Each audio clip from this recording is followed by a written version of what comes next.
Oh, tempat Aduh, jualan jalan. buah pengkolan. Itu tuh. Dia satu-satunya tukang buah ini doang kan. Iya. Coba deh. Aduh, mudah-mudahan aja ketemu sama Pak Yoyo deh. Pak, Bang tanya ini bener warung buah istrinya Pak Yoyo?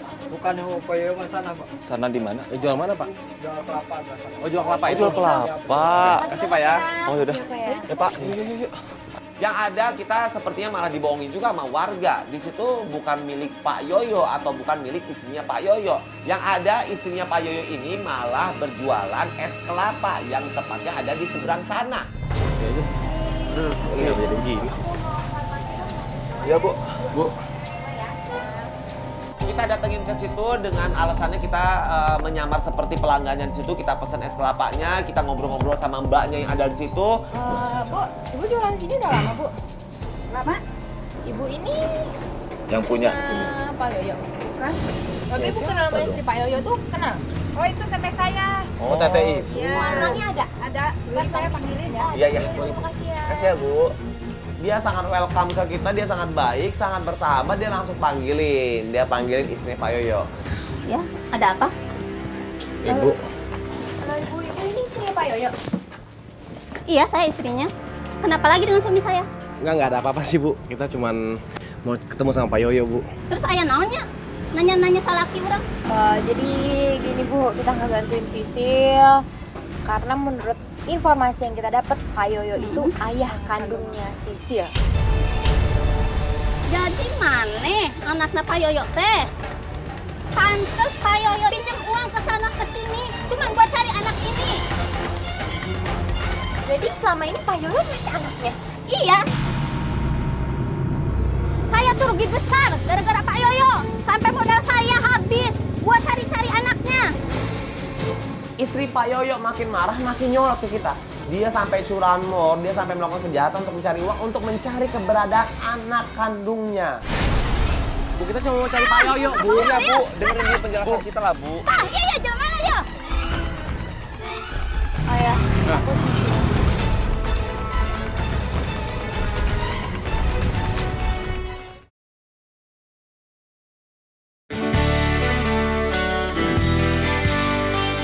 Bu, kita cuma mau cari Pak Yoyo, Bu. Iya, Bu. Dengerin dulu penjelasan kita lah, Bu. Ah, iya, jangan ayo. Ayah, aku Sisil yang Bapak titipin ke Mbok Magni. Sisil.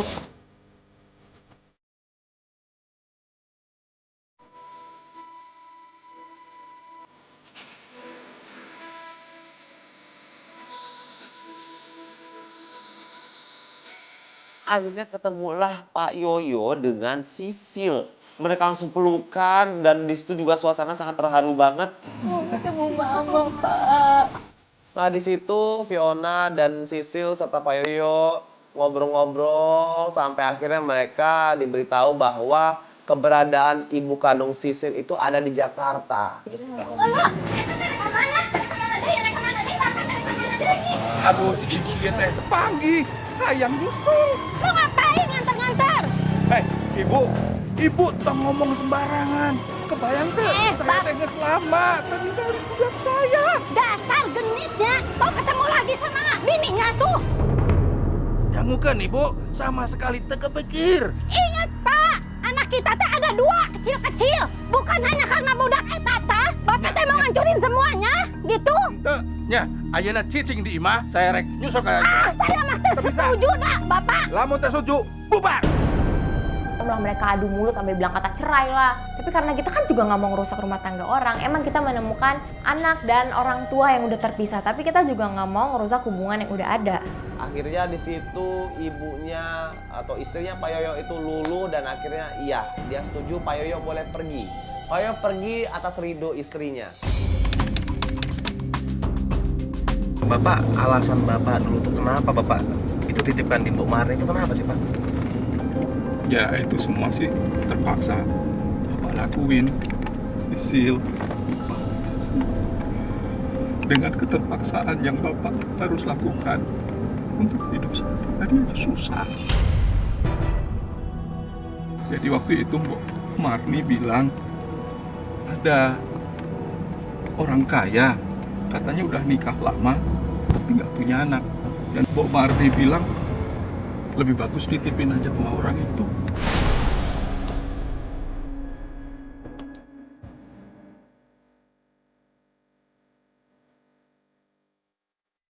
Tapi Pak, ada penyesalan nggak sih di hati Bapak setelah Bapak titipin anak Bapak nih gitu loh?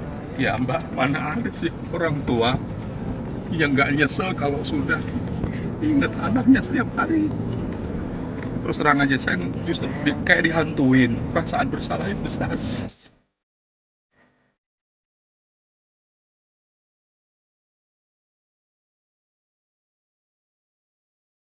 Nah, sekarang kita harus cari di mana ibunya Sisil. Udah itu doang kok. Informasi yang terakhir itu ada bapak ibu tinggal di tempat pembuangan sampah. Mendengar itu Sisil sedih karena memang kenapa keluarga kandungnya harus berantakan seperti itu. Ya udah, kita berusaha tenangkan Sisil dan bapaknya pun kasih tahu bahwa alamatnya itu di tempat pembuangan sampah, dan kita sampailah di tempat pembuangan sampah. Dulu mantan istri saya itu tinggal di daerah sini. Oh iya? Iya. Serius? Iya, dari sini. Iya. Di situ kita mencari-cari, kita tanya ke Pak Yoyo, Pak, di mana terakhir kali Bapak melihat anak Bapak beserta mantan istri Bapak di tempat pembuangan sampah ini? Di mana Pak ya? Coba cari sebelah sini, Mas. Mas kenal sama Bu Nini nggak, Mas? Informasi banyak orang dia tinggal di pembuangan sampah ini sama anaknya laki-laki. Umurnya dari mana berapa tahun? Ya sekitar 10-11 tahunan. Coba cari Iya, aja. iya, iya. Terima kasih, Pak ya. Iya, iya. Di situ tempat yang udah bau banget, becek banget, banyak banget laler-laler. Di situ kita cari.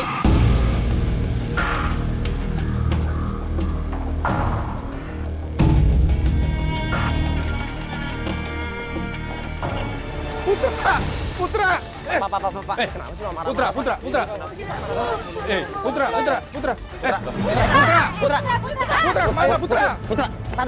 Putra, kamu kenapa? Kamu kenapa lari? Kenapa? Udah denger Putra. Putra. Putra! Putra! Kamu sini. Kamu dengerin dulu penjelasan ayah kamu. Nggak boleh kabur kayak gitu ya, orang tua kamu loh. Putra, ya dengerin kata ayah. Tinggal sama ibu kan? Hah? Ya? Iya, di mana ibu? Enggak.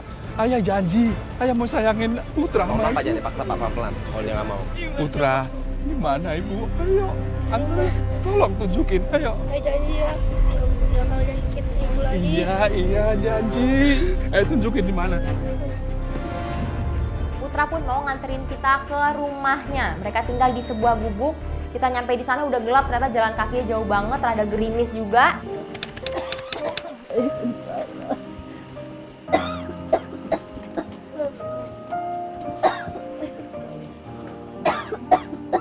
Sisil, ini ibu kamu. Bu, ini Sisil anak kita.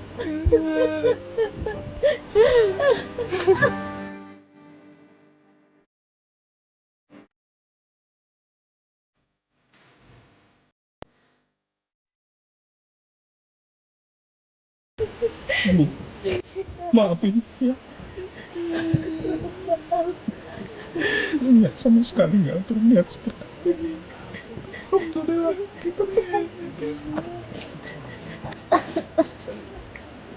Sisil, kamu.